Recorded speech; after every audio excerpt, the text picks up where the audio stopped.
আসসালামু আলাইকুম, welcome to fearless academy.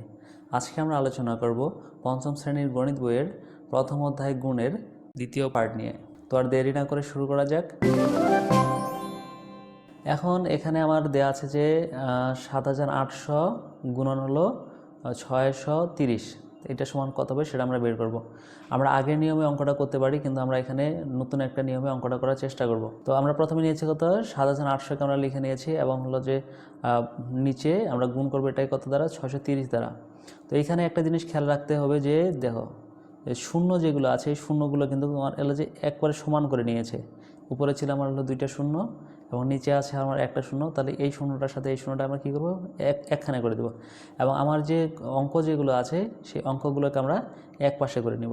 তাহলে এখন যদি আমরা এই শূন্যগুলো বাদ দিয়ে শুধু আমার সংখ্যাগুলো দ্বারা গুণ করি, তাহলে আমরা পাবো যে 3 দ্বারা যদি আমি 8কে গুণ করি, তাহলে 3 8 24, 24 4 হাতে হলো আমার 2 এবং 3 7 21, 21 আর 2 আমার কত আসবে, 23 আসবে। এরপর আমার এক ঘর বাদ যাবে, এক ঘর বাদ। এরপর আমি 6 দ্বারা যদি গুণ করি, তাহলে 6 8 48, 48 আর 8 হাতে হলো যে 4, 6 7 42 আর 4 হবে আমার 46। এরপর এটাকে আমরা যোগ করব, তাহলে 4 এর 4 নেমে গেল এবং 8 আর 3 আমার আসলো হচ্ছে 11, 11 1 হাতে হলো যে 1, এবং 6 আর 1 হলো যে 7, 7 আর 2 আমার আসলো যে 9 এবং 4 এর 4। এখন এখানে যেহেতু আমার ডান দিকে আমার এখানে শূন্য আছে কয়টা, উপরে আছে আমার 2টা আর নিচে আছে কয়টা, একটা, টোটাল আমার শূন্য কয়টা এখানে 3টা। যদি এখানে আমার 3টা শূন্য থাকে, তাহলে এই যে আমার যে সংখ্যাটা থাকবে সংখ্যাটার পরে আমার 3টা শূন্য এখানে যোগ করে দিতে হবে। তাহলে এখানে আমি পাবো হলো একক, দশক, শতক, হাজার, অযুত, লক্ষ।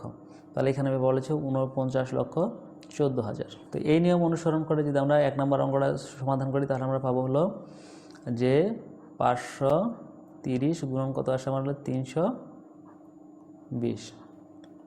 তাহলে প্রথমে আমার এখানে 0 0 যেটা আছে সেটা বাদ দিয়ে বাকি যে সংখ্যাগুলো আছে সেটা দ্বারা গুণ করব। যদি আমি 2 দ্বারা এটাকে গুণ করি, তাহলে 3 দুগুণে আসে আমার কত হলো যে 6 এবং 5 দুগুণে আসবে আমার হলো 10। তাহলে এক ঘর আমার বাদ যাবে। এরপর যদি আমরা এইটার দ্বারা 3 দ্বারা এটাকে গুণ করি, তাহলে 3 3 আসবে আমার হলো যে 9 এবং 3 দ্বারা এটাকে গুণ করে আসে 3 5 15। এখন আমরা এটা কী করব, যোগ করবো। তাহলে 6 এর 6 থাকবে আর এখানে হচ্ছে 9 এর 9, 5 আর 1 আসবে আমার হলো যে 6 আর এখানে থাকবে হলো যে 1। এইদিকে আমার শূন্য ছিল 2টা, তাহলে নিচে আমরা লিখবো 2টা শূন্য। এরপর যদি আমরা 12 নম্বরটাকে সমাধান করতে চাই, তাহলে 12 নম্বরটা আমরা লিখতে পারি হলো যে 6000 আর এখানে আছে আমার কত 500, তাহলে 500। এখন যদি আমরা এখানে অঙ্কগুলোকে আগে আমরা গুণ করব, তাহলে 5 6 আমার আসবে কত, 30 আসবে।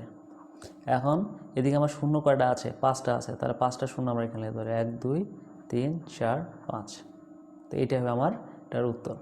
তো এভাবেই বাকি অঙ্কগুলোকে আমাদেরকে সমাধান করতে হবে। তো এই ছিল আজকের আলোচনা। পরবর্তী ক্লাসে আমরা আরও বিস্তারিত আলোচনা করব। ততক্ষণের জন্য সবাই ভালো থাকবে, সুস্থ থাকবে। পরবর্তী ক্লাস দেখার আমন্ত্রণ জানিয়ে এখানে শেষ করছি। আল্লাহ হাফেজ।